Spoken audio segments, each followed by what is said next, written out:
Hey, this is René, welcome back to another video on this channel, and today I want to show you something new, and we will write an RSI expert advisor that works on any symbol you want. So we will have one program and it will trade 1, 2, 3, 4, 5 or 7 or whatever, how many symbols you want.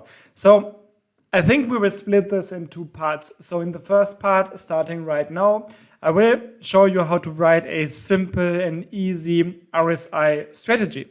So what we have here in the chart already or on the screen is a chart of the USD Japanese yen and the RSI indicator. If you do not know the RSI, you can find it in the navigator of your MetaTrader 5, in the indicators folder, and then in the oscillator subfolder. And here you will find relative strength index. And if you attach it to the chart, you will see it only has one input, or in fact it has two inputs, but in most cases, you want to use applied to close, and the periods or the period input is 14 by default. And this indicator is often interpreted like this. So you have two lines. It's the 70 and the 30 line. And when the RSI is above the 30 line, you want to sell. And if it is below the 30 line, you want to buy. And the strategy will really be as simple as this. So here we would sell, here we would buy, here we would sell, and then we would hold the position until it drops below 30 again. So let's write the code for this first. So let's open the MetaQuotes language editor. You can find it if you go to Tools and then MetaQuotes language editor. Here in the upper left corner, you can create a new expert advisor by clicking on New. And then please generate a expert advisor template. And if you click on next, you can choose a name. We can say multi-symbol RSI, but you can choose any name you like. Then you click on next, next, and finish, and this will create the expert advisor for you. Then you will find the template for a new expert advisor. We have a lot of these gray lines. Gray lines are only comments for the programmer, so they do not affect the program at all. They are just information for the one looking at the code. Then personally, I like to rearrange my curly brackets like this. You can do so as well, but you don't have to. Then we have three properties left at the top. They're only information for the user of the program, so we don't need it. It doesn't really affect the outcome of the program.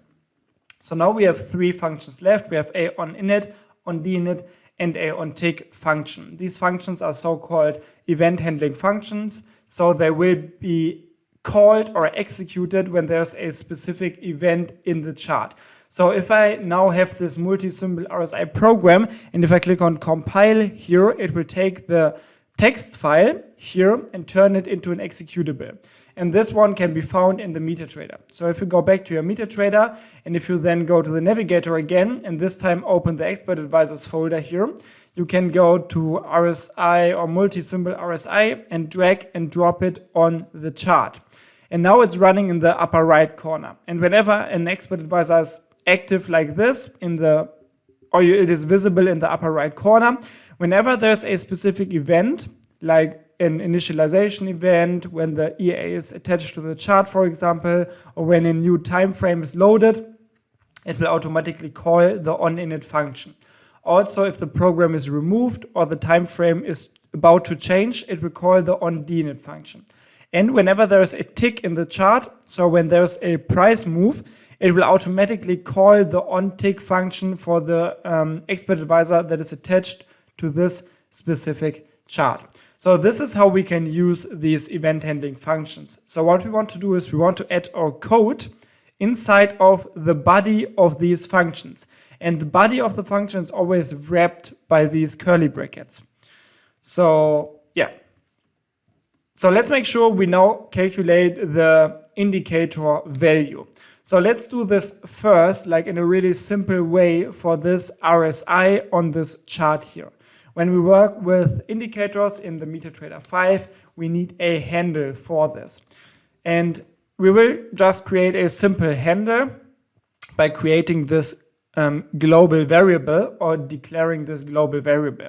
We can declare a variable using the variable data type or writing the variable data type first. In this case, it is integer, which is just any number like this that does not have a decimal point.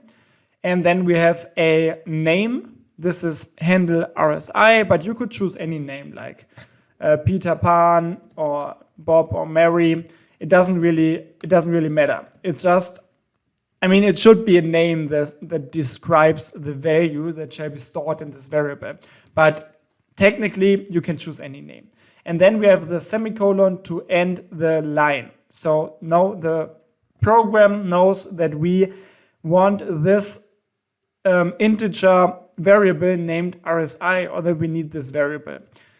Right now, there is no value in this variable, or in fact, the default value should be 0, but we did not put any value there specifically. This is what we want to do in the onInit now. So we could do something like this and store the value 2 inside of this variable, and this would work just fine, but it doesn't really make sense because we want to store a handle for a indicator. And a handle for an indicator in the MetaTrader 5 is just a description, so to say, for one specific indicator. So we will have to tell the program that we want to use the RSI with a period of 14 and in which time frame and in which symbol we want to use it. So what we want to do is we want to use the RSI function. And if you go to help, MetaQuotes language 5 reference, here in the reference we can now read about this RSI function. And if you do not see it on the screen already, you should go to index here in the reference and write RSI, and you can search for this function. So you can see this will give us the handle for the relative strength index. And this is exactly what we want. Also, we can see the so-called signature of this function here. And it tells us that it will return, or it will create or give us, or whatever you want to call it, a integer value. And this is the reason why we can store the return value of this function in our handle RSI variable. So you can think about a function like this. So we can call this function here by calling the name, and then we will have to provide the list of parameters. This list is predefined, and you can read about this in the documentation here. If we did this, at this point, the computer will call this function, it will process the function, and then somewhere in this function, at the end, usually, of this function's body, that we do not really know. Like, we do not know how the function looks exactly, but this is not important because from the reference, we know that it will give us an integer value. So after processing this function, it will, you could say this RSI function call will be replaced with one single integer value. And this is the value that we want to store here. So let's have a look at the parameters. And these are the parameters that we have to provide. We need a symbol, a period, a time frame, the period input from the RSI indicator, and the applied price. So we will choose the chart time frame here, which is USD Japanese yen. And then we will have the period, which is, we can just choose the H1 chart, or we can choose whatever chart we like. In this case, I will just choose period current because it will use the chart time frame automatically. Then we can provide the periods, and here we will go with the default settings, which is 14, and then we will have the price close. So 14 and price close, these are exactly the parameters that we have here in the inputs of this, or for this RSI. Okay, this is it. So we provided all of these 4 requested parameters. So now we can compile, and you can see there's no problem. Also, this doesn't really give us the indicator values, right? But we now have a description for this specific indicator stored in this variable here. And this is great because this is exactly what we need. So now in the onTick function, which is called with every single tick. So there's a difference. You have to understand that this onInit function is only called when the program is initialized. For example, if it's activated on the chart, or if it's if we change the time frame to a new time frame.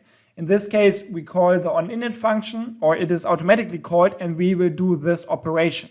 So we will initialize the value in the handle RSI variable, or we will override the value if there was a value already. So then in the onTick function, we can now use the copy buffer function, which will give us the opportunity to provide a handle as a first parameter. As a second parameter, we can provide a buffer number, and this buffer number belongs to the indicator. So you can see here, if you open the data window by clicking Ctrl D on your keyboard, you can see we now have the RSI here. So you can see this RSI, it has a different value for every single bar in the chart. And these values are stored in the indicator buffer. Since we only have one buffer, the buffer index for the copy buffer function is 0, or you can also say main line. It's the same thing. Then we have a starting position, a count, and a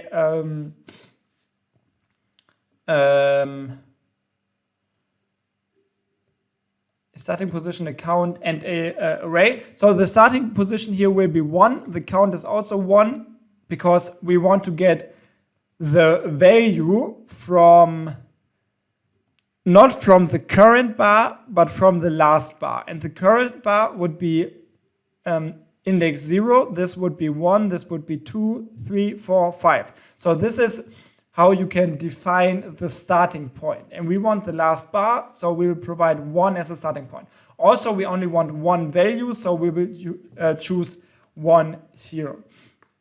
Then now we want to say that we want to store the values that we get here in an array of type double. So we will create this array here, and then we can provide it as a last parameter. So what did I just do? I created a new, first of all, I created like a new variable, if you want to say so, of type double. Double type means that we can have a decimal point. So numbers like this, for example. And an array means that we cannot store only one variable or one value in this variable, but we can store multiple values. So we could store 3 or 4 or 5 or even more in this double array. I mean, we only get one value. This is why we choose count 1, but we still have to use an array because this is specifically requested here as the last parameter of the copy buffer function. If we compile it like this, there's no problem, but if we choose a normal variable, it doesn't work. So we will have to make it an array using these squared brackets. But if we do it like this, it works. And now we will have access to the RSI value. So if we simply print this RSI value, and we can address or get the value by using this RSI array, and we have to provide the index that we want to receive from this array. Since there's only one value in this array, which we defined here again, we will always have to use index 0. But if we compile it like this, and if we print the RSI value at index 0, we should now see it in the expert journal. And yeah, this is exactly what we see here. So if I now move my cursor here and we read the value in the data window, you can see this is exactly the value that is printed in the journal or in the expert journal right now. Okay, so now that we have this value, we can now use it to check if we have to open a position, right? So we can use a control structure for this, and the easiest control structure is the if statement. Here we can check a condition, and we can build the condition after writing if, which is kind of the code word for this if statement, and then in round brackets we can build our conditions. In this case it is RSI at index 0, so this RSI value here that we now store in this array, and we can check if it is greater than 70. And then we end the condition using this round bracket again, and then in curly brackets like this, we have the body of this if statement. So we enter the body only if this condition is true. So we are checking if the RSI is greater than 70, and then we have a sell signal. Also, we can combine multiple if statements by using the else if operation here. So we will write else if after the ending or the closing curly bracket for the first if statement, and then we can check if this is not true. Then we also want to check for this. And in this case, if this is true, we have a buy signal, right? So if we compile this, we now get sell and buy signals here. So what we have to do now is we have to open positions if there is a sell or a buy signal. So let's do this real quick. So when we open, or when we want to open positions in the MetaTrader 5, the easiest way to do so is to use the trade or the ctrade class. And you can have access to the ctrade class using this include statement here or operation. So write hashtag include, and then in a smaller sign and a greater sign you write trade/trade.mqh. And then we will create a trade object variable here on a global scale, or ctrade, sorry, like this. So write ctrade and then trade. This is pretty much like technically it's like the declaration of a variable. And this variable is of type ctrade, which makes it a so-called object variable because ctrade is a class. A class is a construct that can hold variables and functions. And we can, I don't want to dive deep into the topic of object-oriented programming, but if you're interested, check out the first link in the video description and you will find a complete programming course for MetaTrader 5 programming where I teach exactly this. So you will get to know how to use object-oriented programming to make your programs better, more efficient, and better structured. But in this video, it's just important that we can now use this object variable, which is called trade, to open and close positions. So here for the sell signal, we will write trade sell, and then we have to provide the volume, the symbol, the opening price, stop loss, TP, and comment. So what we want to do is we will have the volume, which could be 0.1. And since all of these other parameters have default values, which you can see because there's a equal and then a value for every parameter, we don't have to provide them. They are, we don't have to provide these values because there's a default value already. And then if there's a buy signal, we will use the trade object to open a buy position. So if we compile the program like this, if we go to the MetaTrader and then go to the strategy tester, which you can open by clicking on view strategy tester or by pressing Ctrl and R on your keyboard, you can use the strategy tester. In the overview, you can go to visualize, then in the experts drop-down menu, you can choose multi-symbol RSI or whatever name you chose, and then you can choose a symbol and a time frame. In this case, I will use USD Japanese yen as a symbol because this is the one we want to trade here. And maybe here we can also say we want to use USD Japanese yen, or we want to open a USD Japanese yen position with this trading operation. Okay, but if we have everything like this, we can just click on start and we should see that on historical data, this expert advisor is simulated. So we can see the RSI is automatically loaded, and once there is a signal, here, for example, we can see it will open buy trades indeed. So everything seems to work. Still, there's a big problem because we get a lot of sell trades, and this is not really what we want. So we will have to make sure that we only open one sell trade, right? And the best way to do this is to say something like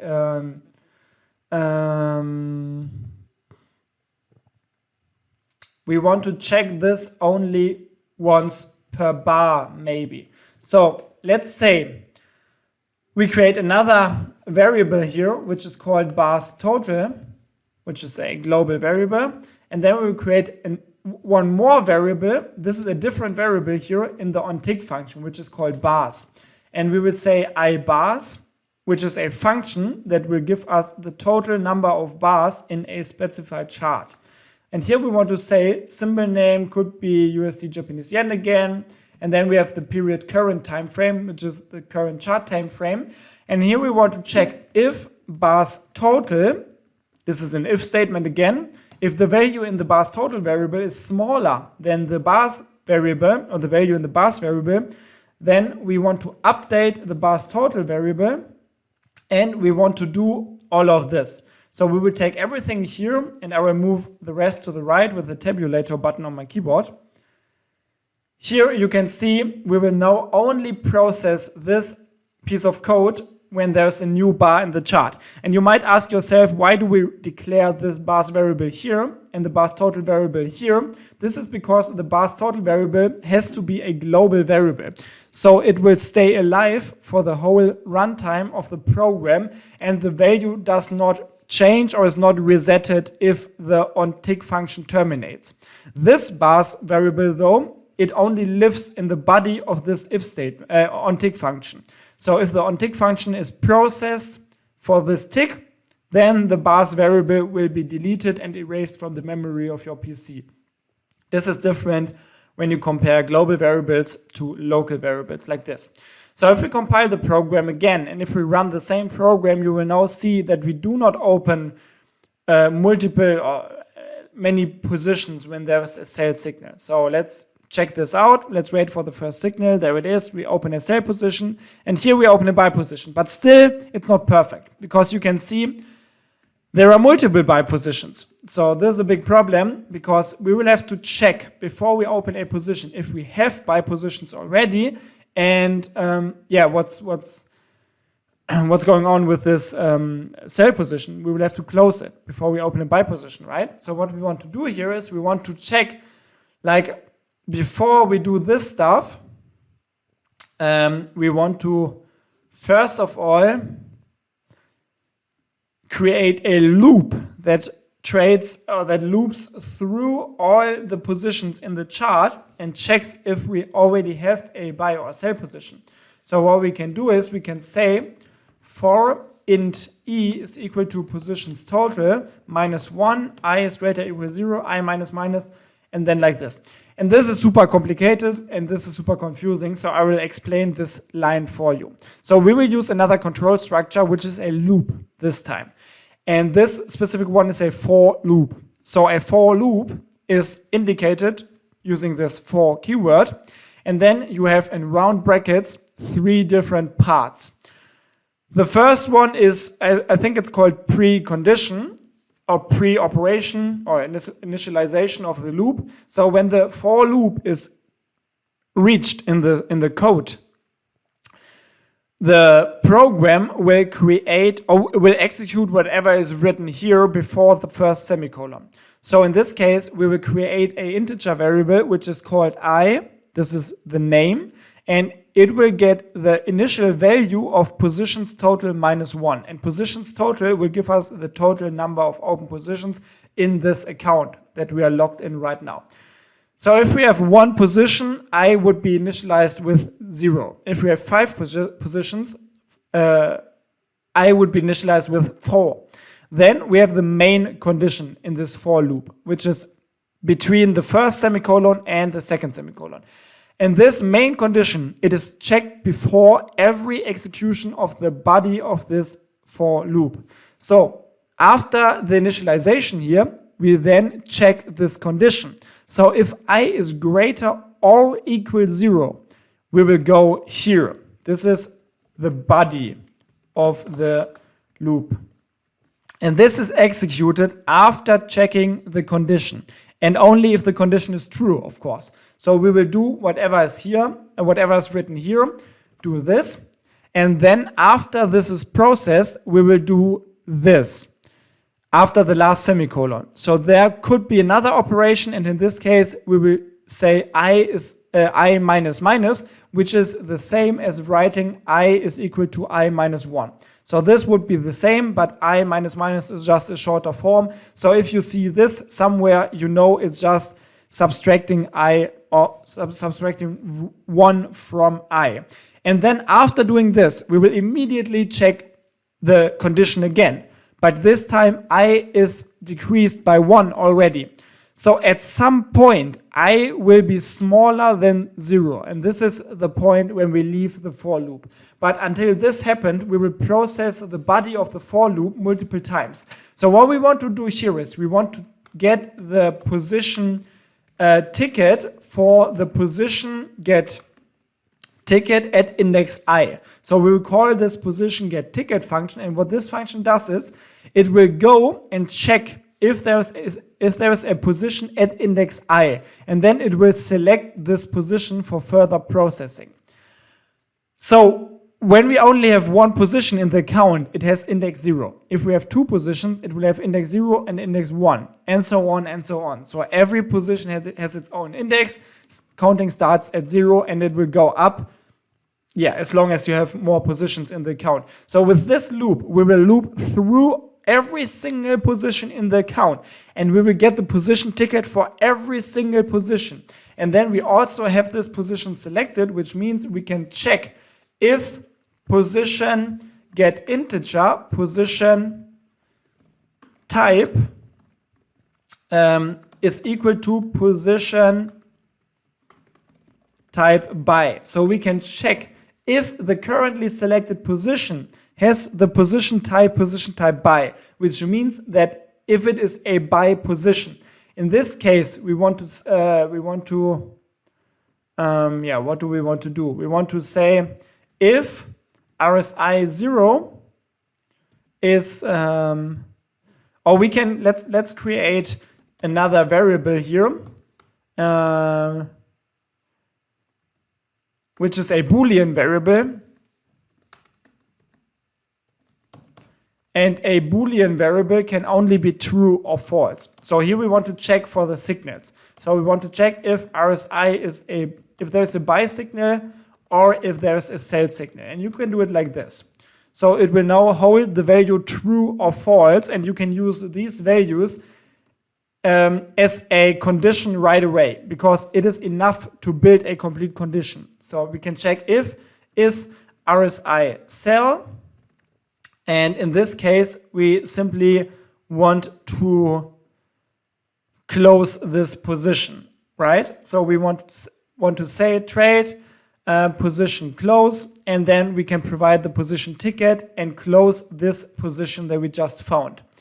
So also we can check else if position get integer, position type is equal to position type sell. So if we have a sell position, and if RSI buy is true, then we want to close this position, right?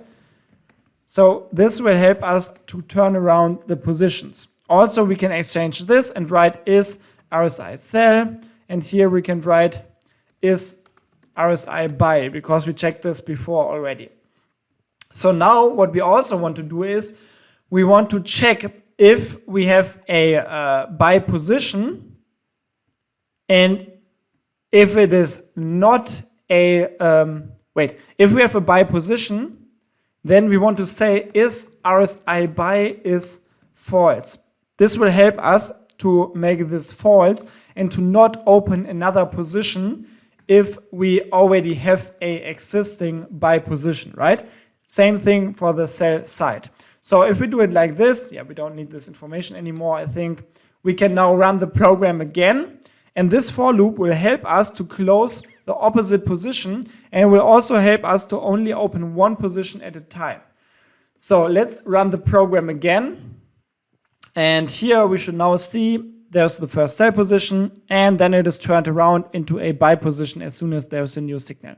So you can see with the code that we have right now, we can now easily turn around the positions whenever there's a new signal.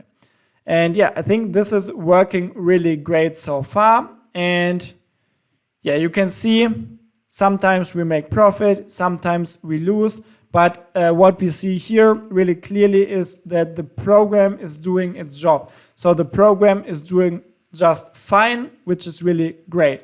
So this is it for this tutorial, I think. I know it was a really slow tutorial and I explained a lot of stuff in detail, so it should be kind of beginner friendly. So let's check the code one more time. First of all, we have to include this trade.mqh file so we can use this ctrade class. So if we don't have this, you can see we get a lot of errors. So make sure to include this line. And then we will need these three global variables. Again, global variables are important because they are not deleted from the memory of your PC until the expert advisor is stopped or removed from the chart. So this is when you use global variables. The value in this variable will always stay there until it is changed or until the program is removed from the chart. Then in the onInit function, the one that is called whenever the program is initialized, we initialize or change the value in the RSI or in the handle RSI variable. So here we will use the RSI function to create this handle for this specific indicator. So the handle is just a description for one specific indicator pretty much, and we will need this description later on in the onTick function. But first in the onTick function we check if there's a new bar in the chart. Then we get the values from the RSI variable using this handle that we created in the onInit function. It only has one line or one buffer, so we can use the main line here. And then we start at position 1, we have a count of 1, and we store the values in this RSI array. Then we check if we have a buy or a sell signal. Then we check all the positions in the count, and we check if we have a buy position. In this case, we close existing.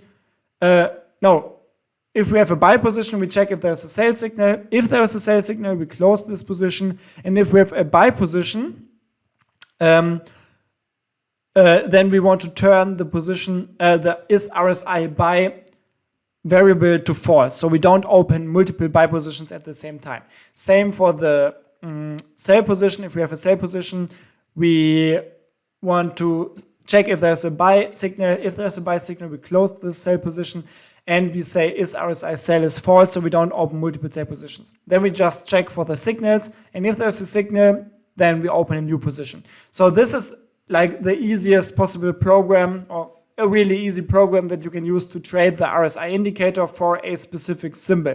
And in the next video, we will have a look at how to take this program and change one or two things, so we can not only trade one symbol but multiple symbols. So subscribe to the channel if you want to see this, and make sure that you watch the next video. Until then, have a great time and good trades. Bye bye.